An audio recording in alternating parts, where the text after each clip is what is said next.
নমস্কার, আমি নিপবিথি। আর আজ তোমাদের জন্য থাকছে আরও একটি রাপ্পা রায় কমিক্সের বুক রিভিউ। নোভেলিস্ট আলোক দাশগুপ্ত নিখোঁজ হয়েছে। রাপ্পা রায় ও টনি গিয়েছিল অলোক দাশগুপ্তের বাড়িতে তার ইন্টারভিউ নিতে, কিন্তু অলোক দাশগুপ্তের সাক্ষাৎ তারা পেল না। যেটা জানতে পারলো কেউ বা কারা তাকে অপহরণ করেছে। অলোক দাশগুপ্তের বাড়ি থেকে কিছু কাগজপত্র ও ম্যাপ খুঁজে পেল রাপ্পা ও টনি। তবে কি গুপ্তধনের ব্যাপার? সেই কারণেই কি অলোক দাশগুপ্ত নিখোঁজ হলেন? অলোক দাশগুপ্তের গল্পের সূত্র ধরে ও তার বাড়ি থেকে পাওয়া কাগজপত্র থেকে রাপ্পা ও টনি জানতে পারল, যদি গুপ্তধন থাকেও তা রয়েছে ত্রিপুরার জঙ্গলে। রাপ্পা ও টনি রওনা হলো ত্রিপুরার উদ্দেশ্যে।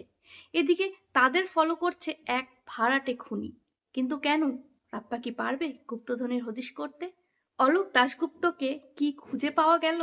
আর অপহরণকারীদের শেষ পরিণতি কি হলো সেটা জানতে কিন্তু পড়তেই হবে নীল মাছের চোখ। রাপ্পা রায়ের কমিক্সগুলোতে প্রচুর মজার কৌতুকের বিষয় থাকে।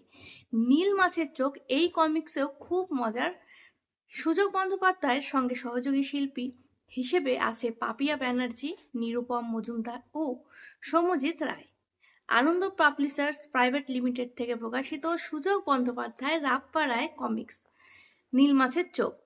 প্রথম প্রকাশ জানুয়ারি 2026, মূল্য 400 টাকা। ধন্যবাদ।